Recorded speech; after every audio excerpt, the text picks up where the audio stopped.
Driver parked across our garage and refused to move. One photo, a bylaw case, and a toe flipped the room, and forced fresh no-stopping paint. Like and subscribe now, and don't miss the next unbelievable revenge story. Downtown Vancouver trains you to live by alley light. Our garage opens into a narrow lane that shares a brick wall with a liquor store, and for months that wall felt like a magnet for other people's cars. We had promised my fiancé's mother an easy first night, tea, a short walk, then sleep. Instead, our headlights washed over a white sedan planted nose to door across our garage like a cork in a bottle. The driver lounged with an open-can drink parked in the console, one ankle on the dash as if our door were his living room. I eased to a stop and breathed through my teeth. I have learned that in a city you can either memorize bylaws or memorize apologies. Tonight I planned to choose the first. My fiancée muttered again, and her mother asked, very gently, whether this happens often. It does. I did not want their first night to turn into theater, so I set the car in park, framed my shoulders square, and walked into the wash of our own headlights toward his window. Up close the can label read like a punchline, sweet tea spiked with bravado. His grin said he knew exactly what he was doing. You are blocking our garage, I said evenly. Please move forward so we can go in. He did not reach for the ignition. He cracked the tab wider, took a slow sip, and stared over the rim at me like a cat from a windowsill. The alley air smelled like damp cardboard and citrus cleaner. Somewhere behind the liquor store a compressor coughed. He finally answered with a single syllable stretched thin. No, the word hung there, small, deliberate, and sharp enough to cut the evening in half. What moved next, the can, the car, or the rulebook? He slid out of the car so close his belt buckle tapped my jacket and planted a finger in the air like a traffic wand. Make me, he said, leaning on the last word as if syllables were muscle. I kept my hands low and my voice level. Please get back in and move. He bumped my forearm with his chest, then barked, He hit me? Loud enough to rattle glass, as if rehearsing for an audience. I thumbed the non-emergency number, said our alley name twice, and let the dispatcher hear my breath flatten. The man smirked harder when he caught the word police. He did not hide the can, he framed it. My fiancée cracked her door and told her mother to stay inside. I angled my body so our headlights lit both of us without casting a long shadow any direction. The dispatcher kept me talking location, description, whether anyone was hurt, and I kept my answers dull and exact. The man leaned in close enough that the alcohol on his tongue turned the night sweet. You don't know who you are messing with, he said, eyebrows up. He flicked a glossy card toward my chest. It hit, fell to the asphalt, and flashed a raised logo under the lamps. I did not pick it up. I repeated our address. Tires hissed at the lane mouth. A patrol car rolled in without hurry and let blue and red paint the bricks. The man's posture softened by a fraction. He slid behind the wheel, shut the can in the cup holder like evidence in a museum, and pasted on a hurt expression. 2 officers stepped out, calm, alert, pens ready. The night had been waiting for them. Now it held its breath. The alley narrowed to a tunnel of light and damp echo. Our bumper reflected blue ripples while his plate threw back white. He fixed his gaze on the pavement as if innocence lived there. I kept my palms visible and my words small so the scene would scale down, not up. Behind me, the garage door looked like a stage curtain stuck half closed. Some nights demand noise. This one needed ink. The officers split the alley into calm halves. One asked him for license and keys on the hood. The other asked me what I wanted most. I want to go inside without anyone shouting, I said, and I want him to stop using our door as a parking stall. They nodded like people who have had that wish handed to them before. The first officer looked past the can to the facts. Illegally stopped across a clearly marked garage, open alcohol within reach, behavior skating the edge. They ran a quick check, pressed a small tube against his patience, and found alcohol in his system but below the criminal line. The law is not a hammer. Sometimes it is a ruler. Tonight the ruler measured a warning. They ordered him to move, then stood wheel to wheel until he cleared the door. As he rolled past, he let the window down and repeated the line he had tested on me, the one about not knowing who I was messing with. The officer's eyebrow moved half a centimeter. He flicked a card from his pocket and told me to email any video and note the file number he had inked across the top. I finally picked up the fallen business card and slid it into my wallet without looking at the name. My fiancé's mother exhaled a breath I had not noticed she was holding. We parked. We made tea. We answered careful questions in quiet voices. Sleep did not follow. Calm is not the same as passive. I laid 3 artifacts on the table. The photo of his car across our door, the officer's contact card with the file number, and the glossy business card with a raised logo. We are not going to yell, I told my fiancé. We are going to document, offer one fair off-ramp, and then fix the alley so this cannot happen again. The steam from the cups thinned to lace. The plan needed daylight. Morning replaced anger with verbs. I used the name on the card to locate a portfolio site and a business listing, then drafted a 1-page note titled Courtesy and Safety in Our Shared Alley. It avoided adjectives and asked for one simple thing. Acknowledge last night and commit to no more blocking. Use a legal stall for pickups and runs. In exchange, I would drop it, no noise, no online theater, no professional calls. I attached a printed excerpt from the city bylaw that bars stopping in front of a garage, the photo from my phone, and the incident file number the officer wrote. I CC'd my own address and set the subject to read commitment to safe access. 1-minute response requested. Then I turned to the system. I opened the city service portal and filed 2 requests. One for fresh curb paint and a no-stopping stencil in our lane, and one for bylaw patrol during liquor store rush hours. The portal spit out case numbers and timestamps. I printed both and slid them behind the officer's card.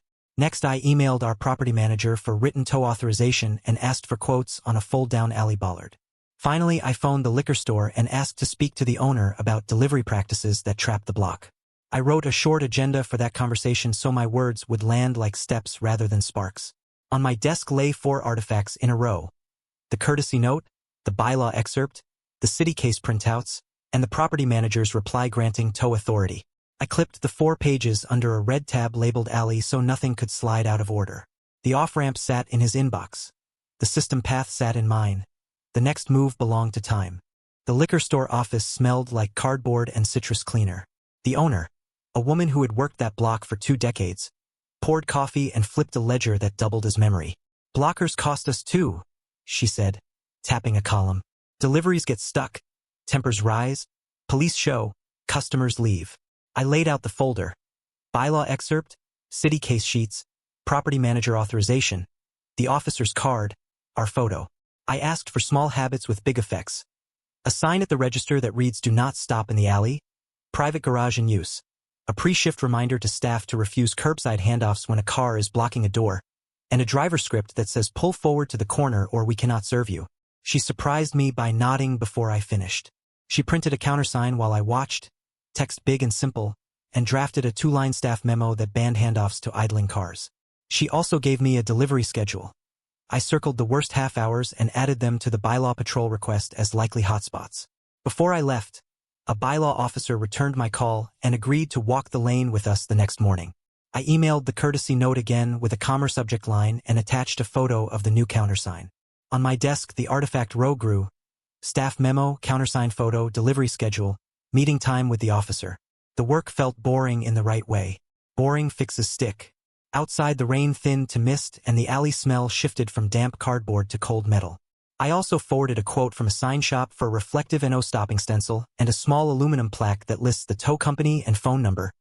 Then penciled a hold on the installer for Saturday morning in case permits cleared. Back home, I printed a simple 1-page sheet titled Alley Etiquette and taped it inside our garage next to the opener button so guests would see the stakes in plain language. The bylaw officer met us at the lane mouth just after first light, a tall man with a clipboard and boots that knew puddles. He listened without flinching while I walked him through last night and this morning's packet. Then he did what good officials do. He put his own eyes on the wall. He photographed the garage face, measured curb distance with a small steel tape, and wrote our file numbers across the top of a yellow pad. He logged the liquor store rush hours I had circled, added 2 surprise patrol windows of his own, and keyed them into a battered phone that pinged each slot. From his satchel, he pulled a carbonless pad titled Notice to Move Vehicle and explained the order of operations. Verbal warning, written notice, tow. I added his card to my folder beside the service case printouts and the property manager's written tow authorization. Back upstairs, my inbox blinked. The blocker had answered my courtesy note with 3 lines of polished indignation that named his clients, invoked the phrase incidental stopping, and implied the liquor store gave him permission. I printed his email, clipped the liquor owner's fresh staff memo that banned handoffs to idling cars, and stapled both to the bylaw excerpt that spells out no stopping across private access. Then I set one more artifact in the stack, a delivery schedule with red circles at the exact half hours he liked to idle. I sent a calm reply inviting him to sign a one-sentence acknowledgement that he would not block again and copied the officer's generic address for the file. The morning had turned from anger to choreography. The folder grew heavier than the night before. Would the paper be enough when the first test of evening arrived? Or would we have to teach the rule in person again? By noon, the city portal ticked from received to scheduled, and a second email landed with a tiny stamped permit that cleared the stencil for the weekend. I printed the permit and the work order proof that showed NO stopping in block letters sized for the alley and clipped them behind the bylaw pad copy. The sign shop texted a photo of the aluminum plaque with the tow company name and a clean number. I taped the print beside our opener switch so guests would see it before they touched the button. In the afternoon, the liquor owner taped her countersign in full view of the register and forwarded me a phone snapshot. I added it to the file with today's date written in blue ink. At dusk, we stood under the brick lintel and watched the lane breathe. A hatchback slowed, read the garage and rolled on. Another driver nosed in, saw the bright countersign inside, and waved an apology at the clerk. Then the white sedan slid into the mouth of the lane like a bad thought returning. He braked short of the stencil chalk marks the crew had snapped as guides and stared at our door as if willing it to vanish. The bylaw officer's patrol car turned in behind him as if summoned by the smell of wet concrete. The officer spoke first, low and even. The man gestured toward the liquor store. The clerk lifted the countersign and pointed to the printed line about private access. The officer wrote a notice to move vehicle, tore the top sheet, and tucked it under the wiper. On the lower copy he wrote the time, our lane name, and a short phrase, repeated warning. I photographed the notice with the plate in frame and emailed the image to the case file address the officer had given me. The sedan idled, then rolled forward to the corner without a word. The alley exhaled. Would the written notice and the slow, public choreography nudge him into the one-sentence acknowledgement, or would the next step have to be a tow? Saturday morning the stencil crew arrived with a chalk line, a roller cage, and a can of paint that smelled like ships. They masked a crisp rectangle and rolled an O stopping in letters big enough to read from the corner. I photographed the before and after and stapled the installer's signed work order behind the permit. The property manager forwarded a simple addendum authorizing tows when a notice had been issued and ignored. I printed and clipped it under a tab called Enforcement. At noon, the bylaw officer emailed 2 brief entries from the patrol log. 1 warning issued to a rideshare, 1 citation for a delivery van. Small frictions already easing. In late afternoon, the white sedan returned as if to measure the paint.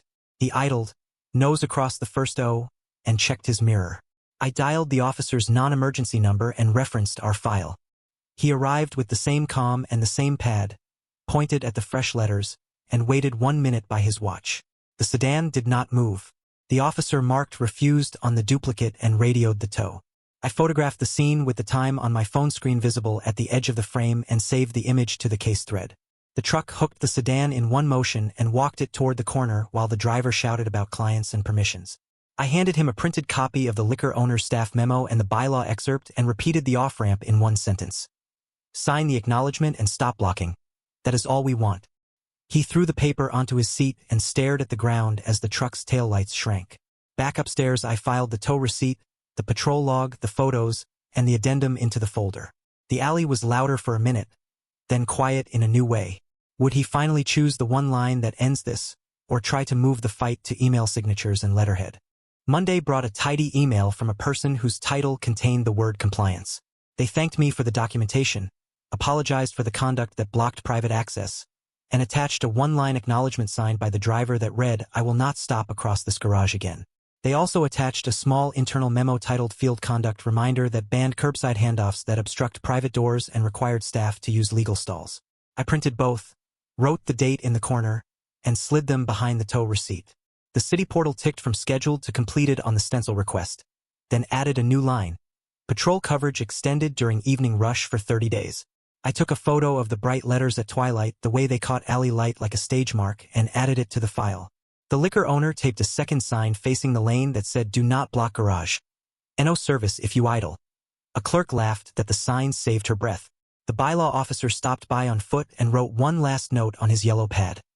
Compliance observed, ongoing patrol. In our garage, I posted a trimmed version of alley etiquette at eye level and added the tow company's number in thick marker. Across the week, drivers slowed, read, and rolled on. A repeating headache had become a glance and a decision. I emailed a thank you to the compliance officer, the bylaw office, the sign shop, and the liquor owner and put a small note on our fridge that read forward the wins. The glossy business card lived in the folder under a tab called closed. The alley smelled like wet brick and fresh paint instead of adrenaline. Would the piece hold through the first holiday rush, or would we need to add one more small guardrail? I keep the folder labeled alley on the hall shelf now, spine out where my hand lands when I grab the keys. Inside sit dull pages that turned a nightly argument into a process. A bylaw excerpt, 2 city case printouts, a tow authorization addendum, the installer's signed work order, the liquor store's countersigned photo, patrol log entries in tight handwriting, and a one-line acknowledgement that cost no pride to sign. The point was never to humiliate a man in a white sedan. It was to make the alley safer for my family and everyone else who uses that strip of brick and light. I offered a quiet off-ramp, revealed the receipts in the right rooms, and kept the circle small so no one had to act a part for a crowd. The fixes were boring on purpose. A stencil, a sign, a schedule, a script. That is how habit gets rewired without anyone having to lose a public fight. When I hear tires slow at the lane now, I do not feel my pulse jump. I think about the ruler, not the hammer. If your door keeps getting trapped by people who treat alleys like waiting rooms, try the same order we ran. Courtesy first, then bylaws, then enforcement that writes its own paper trail. It is slower than one loud shout and it lasts longer. And if the blocker is connected to a brand, send the fax to the inbox that handles conduct, not the comment field that feeds a fire. The folder on my shelf will stay until the paint fades. Then we will repaint and keep the page that holds. That is all the revenge I ever wanted. A path that makes the problem boring. What would you put in your own alley playbook? Signage, patrol windows, tow policy, or a neighbor agreement? So a stubborn blocker cannot hold your night hostage. Drop your thoughts in the comments. Thanks for watching. Do not forget to like, subscribe, and turn on the bell so you do not miss the next story.